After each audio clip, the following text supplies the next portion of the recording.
इस वक्त की बड़ी खबर पर नजर डालते हैं और बड़ी खबर ये है कि मोदी सरकार एक बड़ा कदम उठाने जा रही है और ये कदम वक्फ एक्ट में बदलाव का है। सूत्रों के मुताबिक इस हफ्ते संसद में वक्फ बोर्ड संशोधन बिल पेश हो सकता है ताकि किसी भी संपत्ति को वक्फ संपत्ति बनाने के लिए जो पावर मिली हुई है वक्फ बोर्ड को, उस पर अंकुश लगाया जा सके। सूत्रों ने बताया कि शुक्रवार शाम कैबिनेट ने वक्फ अधिनियम में करीब 40 संशोधन को मंजूरी दे दी है और बिल को इसी हफ्ते संसद में पेश किया जा सकता है।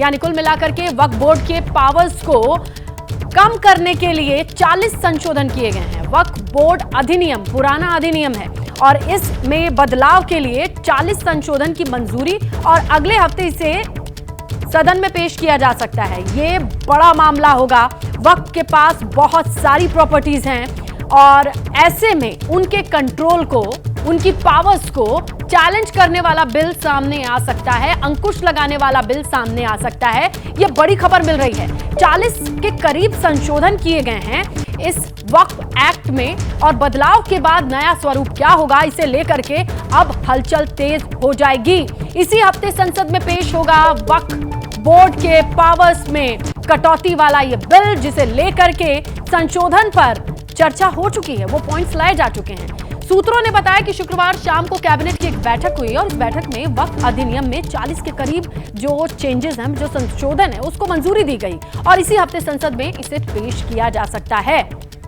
सीधा रुख करते हैं, हमारे सहयोगी मनोज्ञा लोईवाल का फोन लाइन पर मौजूद हैं, जो अब हमें बताएंगी मनोज्ञा कि किस तरीके से सूत्रों से जो जानकारी मिल रही है 40 के करीब संशोधन, बहुत बड़े पैमाने पर बदलाव एक्सपेक्ट किया जा सकता है। मनोज्ञा जी बिल्कुल, छोटे से बड़ा संशोधन चाहे 40 हो चाहे 50 हो, दरअसल सवाल ये उठ रहा है कि जिस तरह के संशोधन किए जा रहे हैं तो उसका सीधा असर वक्फ बोर्ड की शक्तियों पर पड़ेगा। यानी कि कार्यप्रणाली में पहला तो संशोधन किया जाएगा, उसके बाद संसद में इसी हफ्ते ला सकती है सरकार और उम्मीद है कि सोमवार यानी 5 अगस्त को इसको लाया जाए संसद में और इसे पेश किया जाए। हालांकि इस पर अभी ऑपोजिशन से तो सवाल उठने शुरू हो गए हैं, लेकिन आपको 3 बातें इसकी महत्वपूर्ण बता देती हूँ। 3 प्रस्तावित संशोधनों के अनुसार वक्फ बोर्ड द्वारा की गई जितनी भी संपत्तियों का दावा है वो अनिवार्य रूप से सत्यापन का प्रस्ताव दिया जाएगा। इसके अलावा दूसरा सबसे महत्वपूर्ण पॉइंट ये है कि सक्रिय जमीन जितनी भी है वक्फ बोर्ड के पास वो इसके दायरे में फिलहाल कितनी आएगी, इस पर अभी कोई पुष्टि नहीं हो पाई है।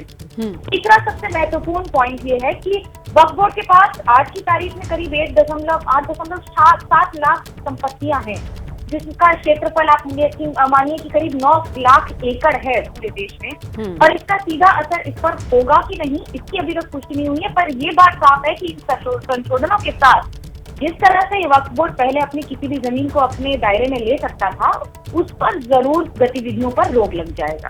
बिल्कुल, और देखते हैं कि किस तरीके से ये बिल सामने आता है, क्या चेंजेस होते हैं। मनोज्ञा, शुक्रिया जानकारी के लिए। तो वक्फ बोर्ड को लेकर के कोई बड़ा बदलाव, इसके संकेत मिल रहे हैं और सोमवार से ज्यादा तस्वीर साफ हो जाएगी।